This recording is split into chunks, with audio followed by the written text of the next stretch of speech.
Alright, welcome back guys and girls. Got a quick little video today. In fact, this wasn't even really intended to be a video.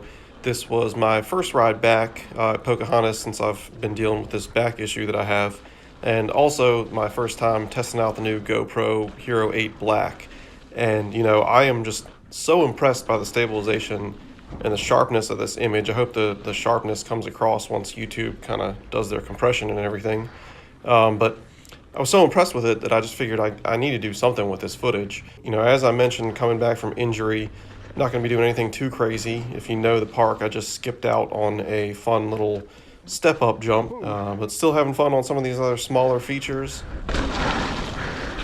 This was a pretty cool ride. I met up with a few guys I've never ridden with before, and also a guy that was a complete beginner. And that was kind of good for me because, you know, it gave me plenty of time to rest between sections and, you know, not push myself harder than I really should have.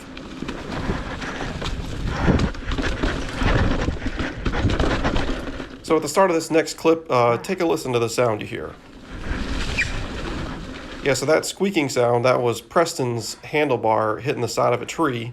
And of course you see him on the ground there. How'd you get that on video? I was too far behind you. You all right?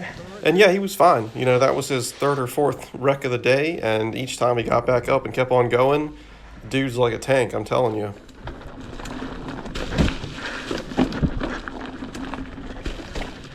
So that first little section of trail that you saw was a trail called Moonshine Run, and now we're heading over on Millstone.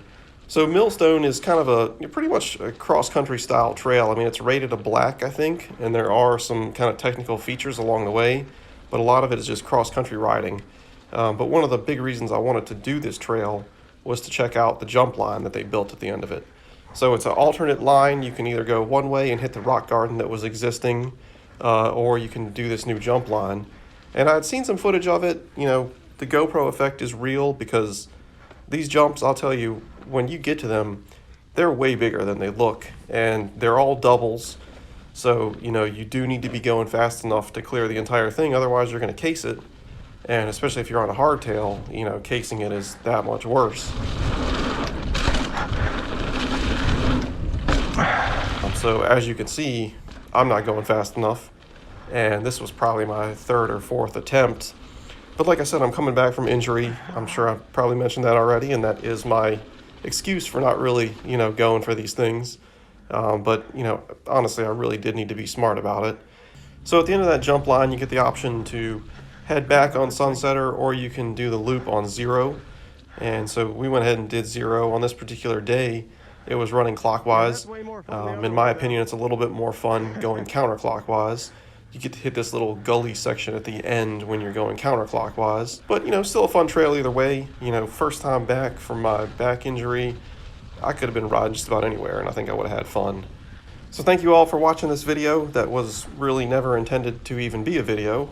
But I think it turned out pretty cool. You know, I am just super happy with this GoPro quality, the stabilization, the sharpness. I mean, it just looks fantastic to me. If you've been watching the channel a while, you know that I've been kind of fighting with my old camera to try to get it to perform how I want it to. So, you know, this is just so much better and exactly what I was hoping for. And actually, for comparison's sake, I'm going to go ahead and splice in some footage from that old camera. This was shot about the same time last year in the same place. And as you can see, it's pretty bad in its own right. And then when you compare it to this new footage, I mean, it's just downright terrible. So I'm going to switch back over to this new footage. And in case anybody's curious about my filming setup, I have the GoPro attached to the chin bar of a full face helmet. And I've got it set to super view with the basic hyper smooth. I'm using GoPro's color. I'm at 2.7K at 24 frames per second. And, you know, those are just the first settings I've tried out on this ride, and that may change, but so far I'm really liking the results.